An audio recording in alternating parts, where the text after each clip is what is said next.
So hello my dear friends, फिर से एक नए क्लास में स्वागत है। इस क्लास में मैं आपको क्या बताने वाला हूँ, क्लास 9th का बिहार बोर्ड का जो है बायोलॉजी का यानी कि जीव विज्ञान का चैप्टर 1 है, जो कोशिका जीवन की आधारभूत इकाई चैप्टर 1 है। इसके पहले क्लास में मैंने आपको क्या कराया था, इसका जो है 70 प्लस कितना 70 प्लस एमसीक्यू मैंने करा दिया था। अगर आप लोगों को वो क्लास अगर आपको वॉच करना है तो मेरे वीडियो के डिस्क्रिप्शन में उसका लिंक है, वहां से जाकर आप वॉच कर सकते हैं। तो इस वीडियो में मैं आपको क्या कराऊंगा, क्वेश्चन आंसर इसका एकदम लघुतरीय से पूरा जहाँ शुरू है वहां से, ठीक है ना। तो चलिए हम वीडियो को बिना देरी के स्टार्ट करते हैं, ठीक है। तो देखिए यहाँ पर चैप्टर 1 दिया हुआ है, कोशिका जीवन की आधारभूत इकाई। अगर आप लोगों का इसका नोट्स चाहिए तो मैंने इस वीडियो के डिस्क्रिप्शन में टेलीग्राम चैनल का लिंक भी दिया है, या मेरे चैनल के बीओ में भी टेलीग्राम का चैनल का लिंक है, वहां से आप ज्वाइन कर लीजिए टेलीग्राम चैनल, ठीक है ना। और उसी टेलीग्राम चैनल में मैं जितना भी नोट्स करता हूँ, ये सब नोट्स इस सब नोट्स को मैं वहां पर डालता हूँ, तो आप भी जाकर वहां से पीडीएफ डालता हूँ, ठीक है ना। ये मतलब ये जितना हुआ है सबको एक ही पीडीएफ में मतलब कन्वर्ट करके डाल देता हूँ। तो आप भी वहाँ से लोड करके आप उसको भी एकदम अच्छा से, अगर इसमें नहीं दिख रहा है अच्छा से, तो वहाँ अच्छा से एकदम देख सकते हैं, ठीक है ना। तो चलिए यहाँ पर देखिए, अति लघु उत्तरीय प्रश्न। पहला क्वेश्चन क्या है, कोशिका को सर्वप्रथम किस वैज्ञानिक ने देखा था? तो रॉबर्ट हुक ने, स्टार मार्क्स में आप लोगों ने लिखा भी होगा। दूसरा क्वेश्चन क्या है, कोशिका को जीवन की संरचनात्मक और क्रियात्मक इकाई क्यों कहा जाता है? क्योंकि प्रत्येक कोशिका का शरीर कोशिका का बना होता है। तो चलिए देखिए अगला क्वेश्चन देखिए, कोशिका भित्ति कहाँ पाई जाती है?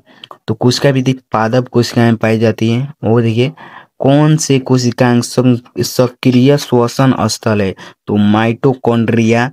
और ये पांचों क्वेश्चन, किस कोशिकांग को आत्महत्या की थैली कहा जाता है? तो ये लगभग मैंने शायद स्टार में भी लिखा है, लाइसोसोम, ठीक है ना। और छठा नंबर क्वेश्चन, कोशिका के अंदर प्रोटीन संश्लेषण कहाँ होता है? तो राइबोसोम में। तो छठा नंबर क्वेश्चन का आंसर क्या होगा, राइबोसोम। तो अगला क्वेश्चन देखिए, अगला क्वेश्चन क्या है। तो हमारा अगला क्वेश्चन क्या है, 7वां नंबर क्वेश्चन, लवक कहाँ पाए जाते हैं? तो लवक पादप कोशिका में पाए जाते हैं। पादप यानी क्या होता है, आप लोग याद रखिएगा, बहुत जो है इम्पोर्टेंट है। पादप मतलब क्या होता है, पेड़ पौधा। क्या, पेड़ पौधा, ठीक है ना। आपको याद रखना है, पादप मतलब क्या होता है, पेड़ पौधा, ठीक है ना। अब देखिए हमारा 8वां नंबर क्वेश्चन क्या है। 8वां नंबर क्वेश्चन क्या है, कोशिका के किन्हीं दो अंगों के नाम लिखे जिसमें डीएनए पाया जाता है? तो राइबोसोम पहला हो जाएगा, राइबोसोम, और दूसरा क्या, लवक। तो राइबोसोम और लवक। 9 नंबर क्वेश्चन देखिए, भोजन का संपूर्ण ऑक्सीकरण किस कोशिकांग में होता है? तो माइटोकॉन्ड्रिया, याद रखिएगा, ठीक है ना, लिख लीजिए आप लोग। अगला क्वेश्चन देखिए हमारा 10वां नंबर क्वेश्चन, कोशिका भित्ति तथा कोशिका झिल्ली में मूल अंतर, यानी कि कोशिका भित्ति और कोशिका झिल्ली जो होता है उस दोनों में अंतर बताना है, दोनों में अंतर क्या है, ठीक है ना। तो देखिए यहाँ पर कोशिका भित्ति एक साइड है, एक साइड कोशिका झिल्ली आपको लिख लेना है, और बीच में जो है अंतर होता है, इसी का अंतर पार लीजिएगा आप लोग अपने हिसाब से, ठीक है ना। और देखिए इसका पहला जो है, पहला अंतर देखिए, कोशिका भित्ति का क्या रहती है, विशेषता है। कोशिका भित्ति सेलुलोज की बनी होती है, कोशिका भित्ति सेलुलोज की बनी होती है, जबकि कोशिका झिल्ली लिपिड तथा प्रोटीन की बनी होती है, ठीक है ना। पहला अंतर इसका भी, कोशिका भित्ति का भी और कोशिका झिल्ली का भी पहला पहला अंतर हो गया। अब दोनों का दूसरा अंतर देखिए, दूसरा अंतर यहाँ पर देखिए, ओ सॉरी उतना ही होगा, ठीक है ना, लिख लीजिए अगल को। उतना ही से काम चल जाएगा। 11 नंबर क्वेश्चन देखिए, कोशिका झिल्ली को चयनात्मक पारगम्य झिल्ली क्यों कहते हैं? तो इसका आंसर देखिए उत्तर, क्योंकि यह झिल्ली द्वारा कुछ ही पदार्थ अंदर तथा क्योंकि यह झिल्ली द्वारा, यानी कि इसका बोल रहा है क्योंकि यह झिल्ली द्वारा कुछ ही पदार्थ अंदर तथा बाहर, यहाँ पर बाबर नहीं लिखना है, ठीक है ना, इसको कट करके क्या बाहर, बाबर मत लिखिएगा, ठीक है ना, को क्या लिखना है, बाहर लिखना है। बाहर आ जा सकते हैं यह पदार्थ नहीं, सॉरी सब पदार्थ नहीं, ठीक है ना। इसका हमारा जो है पेन का साइज थोड़ा बढ़ा लेते हैं। देखिए आप 12 नंबर क्वेश्चन क्या कह रहा है, क्या क्या पादप कोशिका में सेंट्रोसोम पाया जाता है? तो इसका उत्तर क्या होगा, नहीं, यह जंतु कोशिका में पाया जाता है। यह पादप कोशिका में सेंट्रोसोम नहीं पाया जाता है, जंतु कोशिका में, ठीक है ना। और 13 नंबर क्वेश्चन देखिए, गोल्जी उपकरण कहाँ पाया जाता है? तो कहाँ पाया जाता है, जंतु कोशिका में। आप लोग लिख लेना है गोल्जी उपकरण, आप लोग को पादप कोशिका में नहीं जबकि जंतु कोशिका में मारना है, ठीक है ना, पादप कोशिका में नहीं मारिएगा, ठीक है ना। अगला देखिए, अगला क्वेश्चन 14 नंबर, ल्यूकोसाइटस का क्या कार्य है? तो उत्तर देखिए इसका क्या कार्य है, खाद्य संचयन का कार्य करते हैं। ल्यूकोसाइट खाद्य संचयन का, यानी कि खाद्य मतलब खाने वाला संचयन का कार्य करते हैं, ठीक है ना। 15 नंबर क्वेश्चन देखिए, अंतःप्रद्रवी जालिका कितने प्रकार की होती है? तो 2 प्रकार का, चिकना और खुरदरा। कितना, 2 प्रकार का, और कौन कौन, चिकना और खुरदरा, दोनों लिखा दिए हम, ठीक है ना। कितने प्रकार का पूछा है, लेकिन प्रकार भी और बता दिए कौन कौन, ठीक है ना। और 16 नंबर क्वेश्चन देखिए, कौन सी कोशिकीय रचना जीवन वाहक है? तो कौन सी, गुणसूत्र इसको इंग्लिश में क्या बोलते हैं, इंग्लिश में इसको क्रोमोसोम, इसको क्रोमोसोम कहते हैं, याद रखिएगा। आपको पूछ भी सकता है क्रोमोसोम को क्या कहते हैं, गुणसूत्र, और गुणसूत्र को क्या कहते हैं, क्रोमोसोम, ऐसे ही आपको बोलना है। इसको क्लियर एल कर देते हैं ताकि आप लोग नोट कर सके। देखिए नोट कर लीजिए। और देखिए यहाँ पर 17वां क्वेश्चन, क्रोमैटिन धागे कब कब क्रोमोसोम की तरह दिखाई पड़ते हैं? क्रोमैटिन धागे कब क्रोमोसोम की तरह दिखाई पड़ते हैं? तो कब, कोशिका विभाजन के समय, कब कोशिका विभाजन के समय, आप लोग इसको नोट कर लीजिए। अगला क्वेश्चन देखिए, अगला क्वेश्चन क्या कह रहा है, जीन किसे कहते हैं? तो डीएनए के क्रियात्मक खंड को क्या कहते हैं, जीन कहते हैं, एकदम सिंपल। जीन किसे कहते हैं? तो डीएनए के क्रियात्मक खंड को जीन कहते हैं। 19 नंबर क्वेश्चन देखिए, क्रोमोसोम का निर्माण किन किन घटकों से होता है? तो डीएनए तथा प्रोटीन, याद रखना है, डीएनए तथा प्रोटीन।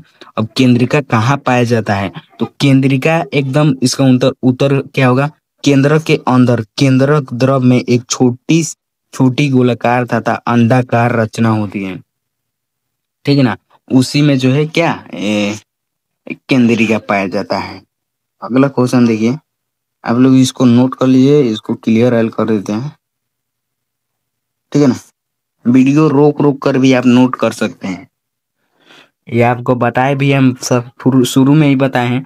आप लोग टेलीग्राम चैनल मेरा ज्वाइन कर लीजिए, उसी में मैं सब नोट्स अपलोड करता हूँ, यानी कि उसी में मैं पूरा नोट्स को डाल देता हूँ। 21 नंबर क्वेश्चन देखिए, किस प्रकार की कोशिका में केंद्रक नहीं पाया जाता है?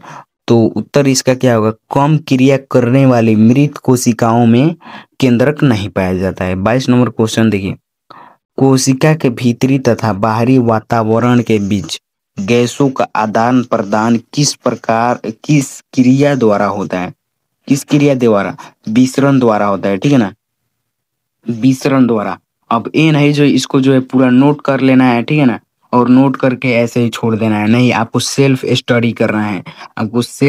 आप लोग सेल्फ स्टडी का पावर अभी नहीं जानते हैं।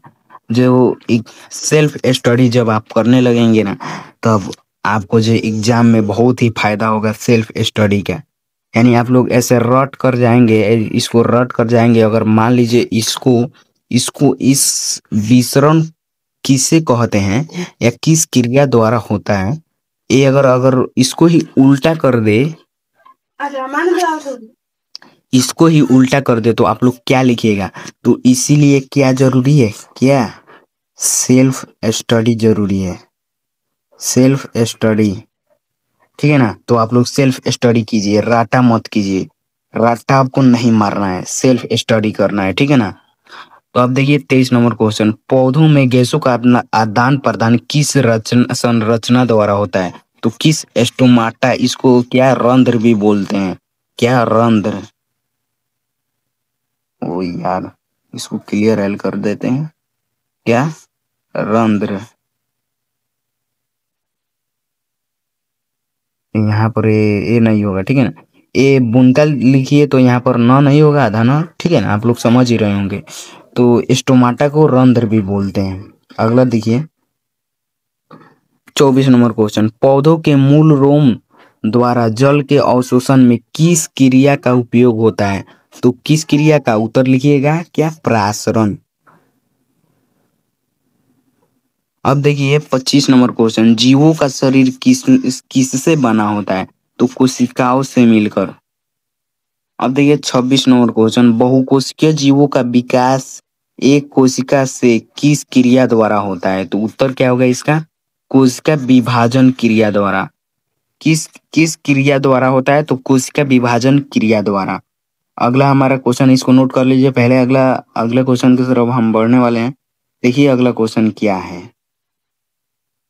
सबसे पहले तो मैंने जितना भी स्टार नोट आप लोगों को पहले वीडियो में कराया था, जिन माय डियर फ्रेंड्स से उसको किया है, उसको एकदम अच्छे से पढ़ लीजिएगा, तो शायद इसमें का 50 या 70% क्वेश्चन आप लोग बना सकते हैं। तो आप लोग पहले आप उस स्टार का स्टडी कीजिए, प्लीज, आप लोगों से रिक्वेस्ट है। उसके बाद जो क्वेश्चन नहीं बने तो आप इस वीडियो को देखिए, या अगर आप नोट बना रहे हैं तो इस वीडियो को शुरू से लास्ट तक देखिए, ठीक है ना। तो देखिए माय डियर स्टूडेंट्स, यहाँ पर 27 नंबर क्वेश्चन क्या है, एक ऐसे जीव का उदाहरण दे जो अपना आकार बदलती रहती है। मतलब कि एक ऐसे जीव का उदाहरण देना है, एग्जाम्पल बताना है, जो अपना शेप मतलब बदलता रहता है। उधर देखिए इसका, तो इसका आंसर क्या होगा? देखिए यहाँ पर प्रोकैरियोटिक कोशिका या एक कोशिकीय जीव अमीबा। प्रोकैरियोटिक कोशिका या, इन दोनों में से कोई भी लिख सकते हैं, प्रोकैरियोटिक कोशिका या एक कोशिकीय जीव अमीबा। 28 नंबर क्वेश्चन देखिए, जीवों के शरीर में कोशिकाओं की संख्या किस पर निर्भर करती है? तो हमको ये याद है, मैंने आपको स्टार मार्क्स में कराया था। तो देखिए इसका उत्तर होगा क्या, नहीं, जीवों के शरीर के आकार पर, जीवों के शरीर के आकार पर जो है नोट में कराया था, शायद हमको थोड़ा थोड़ा याद है, नोट में कराया था। जीवों का शरीर का आकार उसके, सॉरी, जीवों के शरीर, सॉरी, जीवों के शरीर में कोशिकाओं की संख्या का आकार उसके शरीर के निर्भर पर करती है, ऐसे कुछ लिखाया था। 29 नंबर क्वेश्चन देखिए, केंद्रक के बारे में सर्वप्रथम, केंद्रक के बारे में सर्वप्रथम किस वैज्ञानिक ने बताया? तो रॉबर्ट ब्राउन आप लोग को लिख लेना है। देखिए इसको नोट कर लीजिए। अगला क्वेश्चन देखिए, अगला देखिए हमारा, अगला क्या है, 30 नंबर क्वेश्चन। 30 नंबर, यह किसने बताया कि, यह किसने बताया कि नई कोशिकाओं का निर्माण पहले से ही मौजूद कोशिकाओं से होता है? ये भी मैंने आपको स्टार मार्क्स में पूरा कराया है। इसका उत्तर क्या होगा, बिरचो। बिरचो क्या है, एक वैज्ञानिक का नाम है, और इसने कोशिकाओं का निर्माण पहले से, किसने बताया कि नई कोशिकाओं का निर्माण पहले से ही कोशिकाओं के निर्माण से होता है, पहले से ही मौजूद कोशिकाओं से होता है, ठीक है ना। और आपको एक इम्पोर्टेंट बात बता दें, इम्पोर्टेंट बात ये है कि आपको जो है वो टेलीग्राम में आप लोग लोड करिएगा, तो आपको जो है वो एकदम क्या, फ्री, एकदम फ्री नोट है। जितना भी पीडीएफ है वो पूरा एकदम फ्री है, और सबके लिए चैट अलाउ है, वहां पर जो भी पूछना होगा आप उस चैट में पूछ सकते हैं, ठीक है ना। देखिए अगला 31 नंबर क्वेश्चन, कोशिका द्रव एवं केंद्र कोश सम्मिलित रूप से क्या कहते हैं? तो क्या कहते हैं? सेंट्रोप्लाज्म कहते हैं। 32 नंबर क्वेश्चन देखिए, कोशिका भित्ति किसके कारण कड़ी और निर्जीव होती है? किसके कारण? तो सेलुलोज के कारण, आपको याद रखना है क्या, किसके कारण? सेलुलोज के कारण। तो देखिए यहाँ पर जो है इसका उत्तर है सेलुलोज के कारण। और अगला क्वेश्चन देखिए, अगला क्वेश्चन क्या है माय डियर स्टूडेंट्स, झिल्ली युक्त कोशिकांग किन कोशिकाओं में पाए जाते हैं? तो झिल्ली युक्त कोशिकांग यूकैरियोटिक कोशिकाओं में पाए जाते हैं, ठीक है ना। अब 34 नंबर क्वेश्चन देखिए, अंतःप्रद्रवी जालिका अंतःप्रद्रवी जालिका कितने प्रकार की होती है? तो 2 प्रकार की। 35 नंबर क्वेश्चन, गुच्छों में पाए जाने वाले राइबोसोम को क्या कहते हैं? तो क्या कहते हैं उसका उत्तर देखिए, पॉलीराइबोसोम या पोलोसोम। इसको कोई भी लिख सकते हैं, पॉलीराइबोसोम या पोलोसोम कोई भी लिख सकते हैं, तो नोट कर लीजिए आप लोग जल्दी से, ठीक है। अगला देखिए, अगला क्वेश्चन देखिए 36 नंबर क्वेश्चन अगला है, पादप कोशिका में गोल्जी उपकरण को सामान्यतः क्या कहते हैं? पादप कोशिका में गोल्जी उपकरण होता है उसको सामान्यतः मतलब उसको क्या कहते हैं?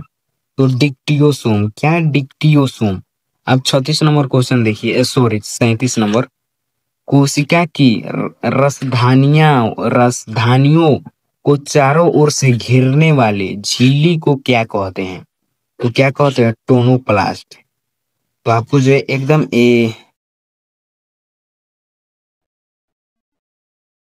एकदम इसमें से एग्जाम में से आ सकता है, ठीक है ना। आपको जो है इसको, क्योंकि किताब से ही नहीं आएगा, किताब के बाहर से थोड़ा ना आएगा, तो आपको जो है इसको जो है एकदम अच्छे से नोट्स करना है और सेल्फ स्टडी करना है, ठीक है ना। पावर ऑफ सेल्फ स्टडी, ठीक है। देखिए 38 नंबर क्वेश्चन क्या है, केंद्रक केंद्रक द्रव एवं कोशिका द्रव के बीच पदार्थों का आदान प्रदान किन छिद्रों द्वारा होता है? तो केंद्रक छिद्र द्वारा होता है, ठीक है ना। 39 नंबर क्वेश्चन देखिए, क्रोमैटिन जालिका कहाँ पाई जाती है? तो केंद्रक द्रव में क्रोमैटिन जालिका पाई जाती है। अब देखिए 40 number question, R N A, क्या? आर एन ए आरएनए का संश्लेषण कहाँ होता है? तो कहाँ होता है? केंद्रिका में होता है, ठीक है, केंद्रिका में। अब 41 नंबर क्वेश्चन दिए, क्रोमोसोम के दोनों क्रोमैटिड्स किस स्थान पर एक दूसरे से संयोजित रहते हैं? तो इसका उत्तर क्या हो जाएगा? सेंट्रोमियर, ठीक है ना, सेंट्रोमियर। 41 नंबर क्वेश्चन देखिए, क्रोमोसोम के शीर्ष भाग को क्या कहा जाता है? तो क्या कहा जाता है उसका उत्तर देखिए, टोनोमियर। क्या? टोनोमियर। अब 43 नंबर क्वेश्चन देखिए, 43 नंबर क्वेश्चन, मानव शरीर की कोशिकाओं में कितने क्रोमोसोम पाए जाते हैं? तो कितने? आपको याद रखना है 46 क्रोमोसोम पाए जाते हैं, 46 क्रोमोसोम। और इसमें जो है कितना, 23 जोड़ा, इसको आप 23 जोड़ा या 46 क्रोमोसोम बोल सकते हैं, दोनों बात बराबर है, ठीक है ना। 23 दूनी 46, यानी कि इसको 23 जोड़ा बोल सकते हैं या सीधे सीधे 46 क्रोमोसोम बोल सकते हैं। अब देखिए 44 नंबर क्वेश्चन, कोशिका का आकार एवं आकृति किसके अनुरूप होती है? तो उसके कार्यों के अनुरूप। अभी अभी आप लोगों को इसी क्वेश्चन में देखने को मिला होगा, कोशिका का संख्या किस पर निर्भर करता है? तो उसके आकार पर, दोनों एक दूसरे से रिलेटेड हैं। 45 नंबर क्वेश्चन देखिए, माइटोकॉन्ड्रिया कहाँ पाए जाते हैं? माइटोकॉन्ड्रिया को क्या कहा जाता है? पावर हाउस, आपको याद रखना है, पावर हाउस कहा जाता है। देखिए इसका उत्तर क्या होगा, कोशिका द्रव में। क्या कोशिका द्रव में? 46 नंबर क्वेश्चन देखिए, रंगहीन या श्वेत प्लेस्टिड को क्या कहते हैं? तो ल्यूकोप्लास्ट कहते हैं। रंगहीन यानी कि रंग रंग ओ यार इस हाँ ऐसे होगा, रंगहीन। रंग मतलब रंग, हीन मतलब नहीं, जिसमें रंग ना हो उसी को क्या कहते हैं? रंगहीन। रंगहीन या श्वेत, श्वेत मतलब क्या होता है? उजला। प्लेस्टिड को क्या कहते हैं? ल्यूकोप्लास्ट। तो चलिए अगले क्वेश्चन की तरफ बढ़ते हैं। अगला क्वेश्चन देखिए 47 नंबर, गोल्जी उपकरण में पाई जाने वाली चारों तरफ से झिल्ली से घिरी हुई अनेक समांतर नालिकाओं के समूह को क्या कहते हैं? तो क्या कहते हैं? कुंडिकाओं या सिस्टर्नी। 48 नंबर क्वेश्चन देखिए, क्लोरोप्लास्ट के भीतर विद्यमान तरल युक्त गुहा को क्या कहते हैं? तो स्ट्रोमा कहते हैं, आपको याद रखना है स्ट्रोमा।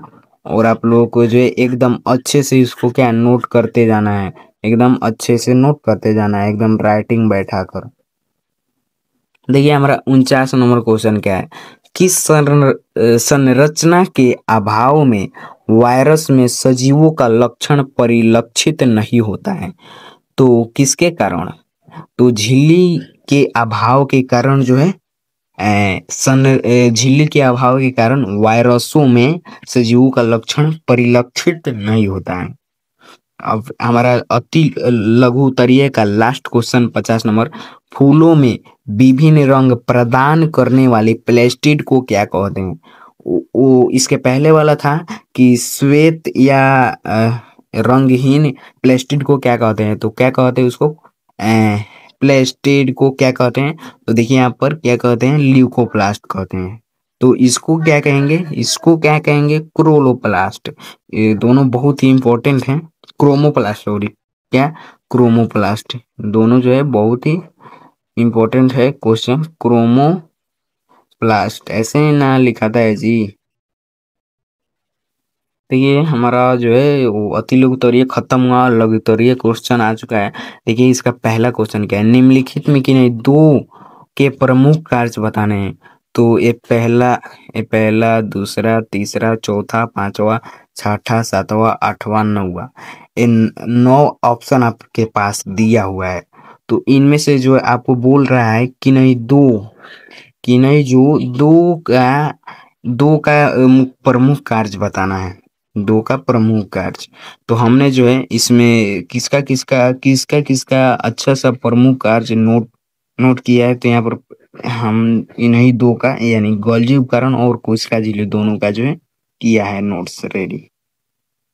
देखिए उसका नोट्स क्या है, पहला जो है गोल्जी उपकरण है उसका पहला है, कोशिका का कोशिका काम का मुख्य श्रवण, ये क्या हुआ? तो देखिए इसका पहला पॉइंट क्या है, कोशिका का मुख्य श्रवण यानी सेक्रेटरी अंगक है।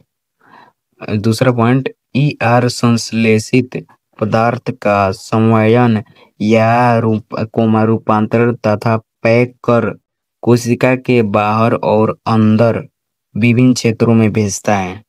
अगला पॉइंट, लाइसोसोम एवं पेरोक्स पेरोक्सीसोम के निर्माण में मदद करता है।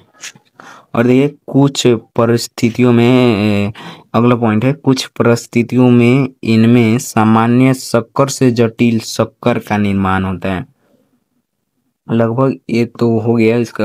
यहाँ पर एक और उसका है क्या बोलते हैं, गोल्जी उपकरण का ही यहाँ पर एक और है पॉइंट, उसी में लिखिएगा, पादप कोशिका विभाजन के समय कोशिका प्लेट, सेल प्लेट इसको इंग्लिश में बोलते हैं, बनाने में सहायक है। देखिए हमारा अब जो अगला है दूसरा चुने थे उसका है, यह एक सीमित झिल्ली का कार्य करती है। अब देखिए अगला है, यह कोशिका एक निश्चित आकार बनाए रखने में सहायता करती है। अगला देखिए, यह कोशिका को यांत्रिक सहारा यानी कि मैके मैकेनिकल सपोर्ट प्रदान करती है। उसी में क्या है, यह भिन्न भिन्न प्रकार के अणुओं को बाहर निकलने एवं अंदर आने में नियंत्रण करती है। जंतु कोशिका में यह सीलिया तथा फ्लैजिला तथा कोमा माइक्रोविलाई आदि के निर्माण में सहायक होती है। इसको आपको नोट कर लेना है, ठीक है, नोट करिए, ठीक है ना। अब देखिए अगला क्वेश्चन हमारा क्या है, 2 नंबर, किस प्रकार की कोशिका को प्रोकैरियोटिक कोशिका कहा जाता है? तो ऐसी कोशिका जिसमें केंद्रक झिल्ली नहीं होती है एवं वास्तविक केंद्रक नहीं होता है, उसे प्रोकैरियोटिक कोशिका कहते हैं।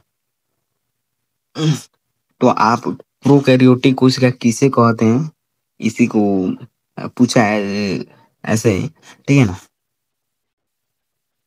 देखिए ऐसे ही अगर आप लोगों के एग्जाम में अगर आप लोगों ने ये याद कर लिया और ये याद कर लिया और आप लोगों ने सेल्फ स्टडी से ध्यान से याद नहीं किया है, तो मान लीजिए उसने पूछ दिया प्रोकैरियोटिक कोशिका और आप लोगों ने क्वेश्चन पूछा है किस प्रकार की कोशिका को प्रोकैरियोटिक कोशिका कहा जाता है, लेकिन वो पूछ दिया प्रोकैरियोटिक कोशिका किसे कहते हैं। तो आप लोगों ने एकदम ध्यान से पढ़ा होगा तो आपको समझ आ जाएगा। ऐसे ही यही उसी में भी यही लिखाएगा, तो आपको पता होगा तब ना लिखिएगा। इसीलिए मैं आपको बोल रहा हूँ सबसे ज्यादा पावर किसमें, सेल्फ स्टडी में। देखिए तीसरा नंबर, लघु उत्तरीय का तीसरा नंबर, पादप कोशिकाएं एवं जंतु कोशिकाओं में मुख्य अंतर क्या है? तो उत्तर अगले पीडीएफ में है, यहाँ पर देखिए उत्तर उसका है, उसका अंतर देखिए। पादप कोशिकाएं यहाँ पर, जंतु कोशिकाएं सेम है, पहले में कराया था वैसे ही। साधारणतः पादप कोशिका जंतु कोशिका से बड़ी होती है और इसका देखिए जंतु कोशिका साधारणतः छोटी होती है, पादप कोशिका बड़ी होती है जंतु कोशिका से, लेकिन जंतु कोशिका पादप कोशिका से छोटी होती है। अब देखिए इसका अगला जो है, मोटी एवं कड़ी कोशिका भित्ति के कारण कोशिका का नियमित आकार होता है। अब इसका देखिए, कोशिका भित्ति उपस्थित जो सेलुलोज नामक रासायनिक यौगिक कार्बोहाइड्रेट से बनी होती है। लेकिन यह क्या सेलुलोज सॉरी, देखिए अगला कोशिका में रस युक्त बड़ी रसधानी उपस्थित होती है। इसका मतलब यही है, छोटा शॉर्टकट में लिखा है। अब देखिए कोशिका में छोटी छोटी रसधानियां होती है या नहीं भी होती है। अब देखिए इसमें क्या बोलते हैं, पादप कोशिका में देखिए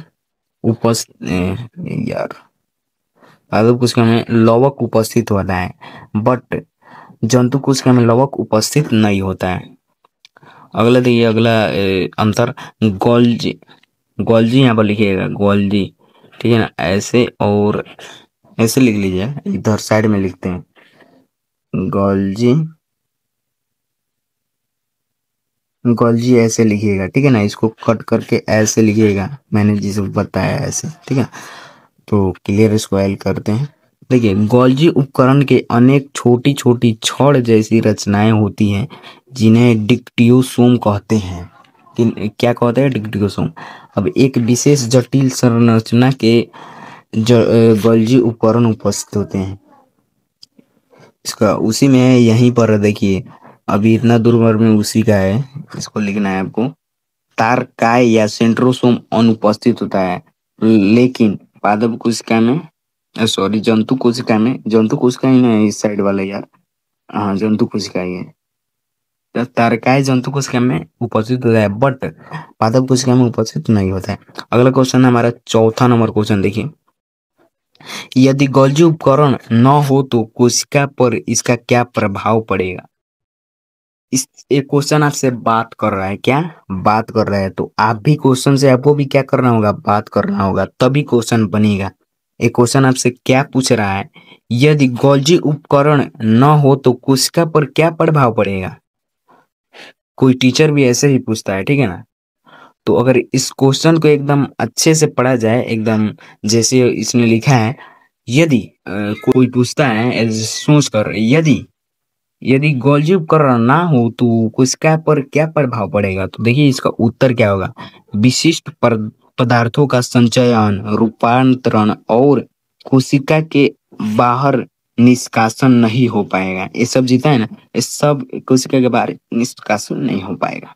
5वां नंबर क्वेश्चन देखिए, कोशिका के किस अंग को बिजली घर कहते हैं और क्यों कहते हैं। तो कोशिका के अंग को तो बिजली घर किस अंग को कहते हैं, तो माइटोकॉन्ड्रिया तो बोल देंगे, लेकिन क्यों कहते हैं, देखिए क्यों कहते हैं। उत्तर देखिए, माइटोकॉन्ड्रिया कहते हैं, लेकिन क्यों कहते हैं। इसमें भोजन का संपूर्ण ऑक्सीकरण होता है। इसके फलस्वरूप जीव के लिए ढेर सारी अति आवश्यक ऊर्जा मुक्त होती है। इसलिए माइटोकॉन्ड्रिया को बिजली घर या पावर हाउस कहा जाता है। यहाँ पर पावर हाउस नहीं लिखा है, लेकिन हम अपने से बोले हैं, उसको इंग्लिश में बोलते हैं। आपको पावर हाउस में कहीं देखने को मिलेगा। अब देखिए 6वां नंबर क्वेश्चन, एंडोसाइटोसिस किसे कहते हैं। अब उसका उत्तर क्या होगा, एक कोशिकीय, यहाँ पर एक कोशिकीय लिख लीजिएगा, ठीक है। एक कोशिकीय आपको लिख लेना है ऐसे, एक कोशी, यार ऐसे लिखिएगा, इससे भी और नहीं लिखा रहा है। एक कोशिकीय ऐसे लिखना है। ओ यार टेढ़ हो जा रहा है, मतलब कोशिकीय, लगता है ऐसे पेन खरीदना पड़ेगा, स्मार्ट पेन। एक कोशिकीय ऐसे लिख लेना है, ठीक है ना।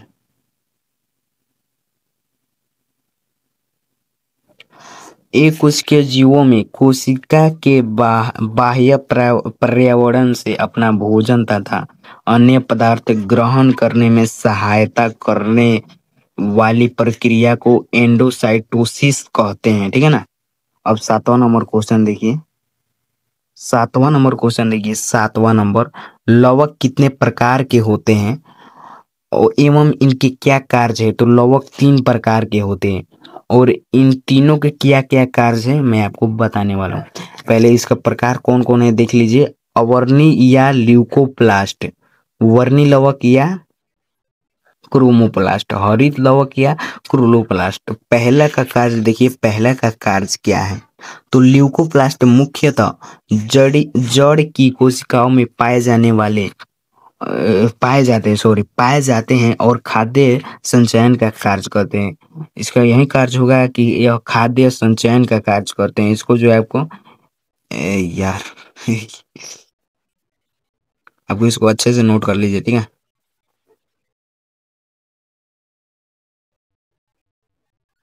अब दूसरा का देखिए, क्या दूसरा वर्णी लवक क्रोमोप्लास्ट, इसका कार्य क्या है।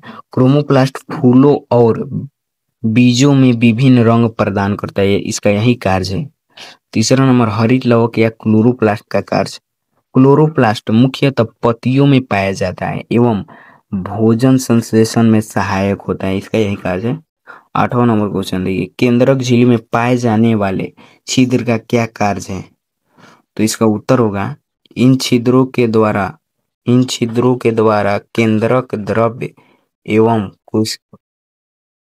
तो 8वां नंबर क्वेश्चन का उत्तर क्या होगा, इन छिद्रों के द्वारा मुख्य केंद्रक द्रव्य एवं कोशिका द्रव्य के बीच पदार्थों का आदान प्रदान होता है।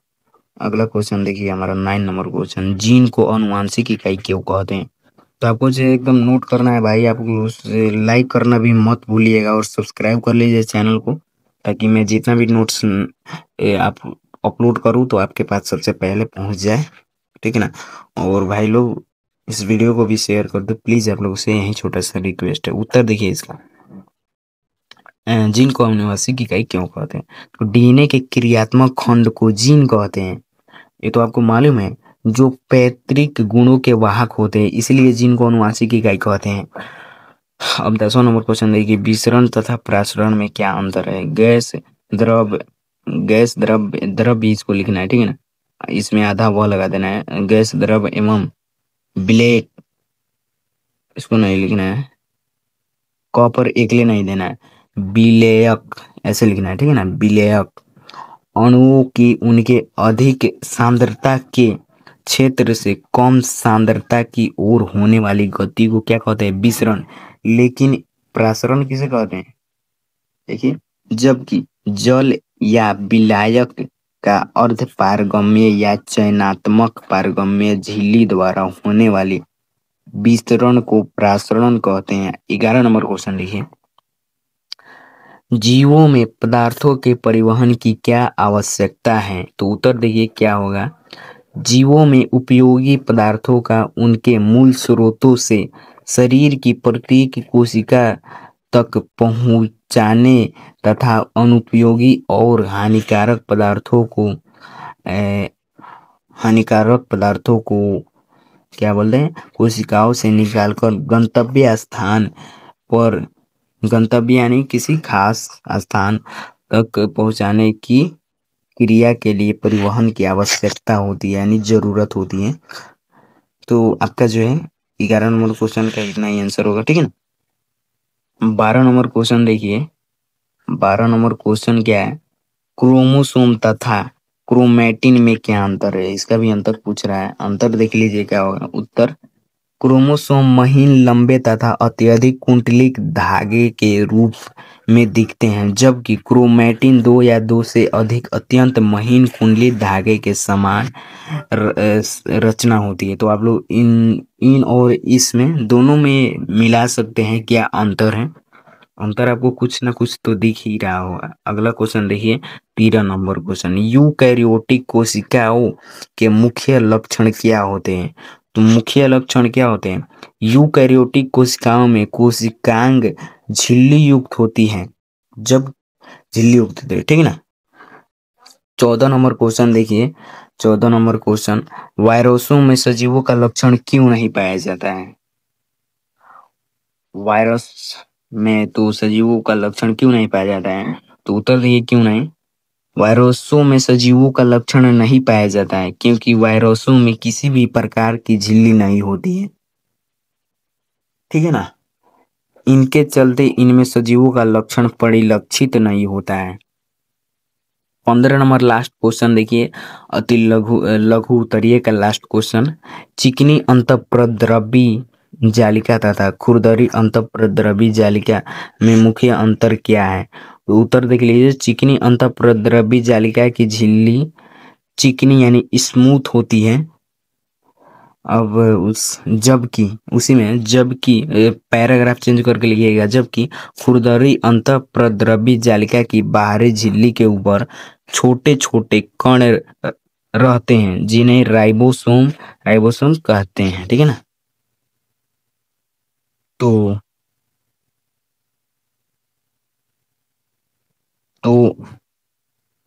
थैंक्स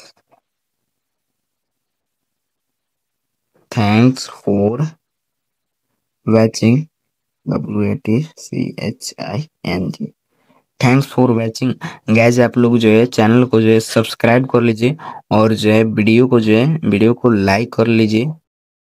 और चैनल को सब्सक्राइब करने का क्या फायदा है, सब्सक्राइब कर लीजिएगा तो मैं भी जो भी नोट्स वाला वीडियो अपलोड करूंगा सबसे पहले आपके पास पहुंचेगा। और लाइक कर लीजिए ताकि मुझे समझ आए कि आप मेरे वीडियो को कितना पसंद करते हैं। और वीडियो को अगर ज़्यादा से ज़्यादा आप लोग शेयर करें, ठीक है ना, वीडियो को जो है ज़्यादा से ज़्यादा क्या आपको शेयर कर देना है वीडियो को प्लीज़। तो मिलते हैं फिर नेक्स्ट वीडियो में, नेक्स्ट क्लास में मिलेंगे। तो आज का क्लास यहीं तक रहा, ठीक है ना, अगले अगले क्लास में हम लोग फिर मिलेंगे एकदम अच्छे और मस्त। और आप लोग कमेंट में ज़रूर बताइएगा कि आप लोग कैसे हैं, अच्छे से हैं ना, ठीक है ना। तो मिलते हैं फिर नेक्स्ट क्लास में। Bye bye my dear friends and my dear students.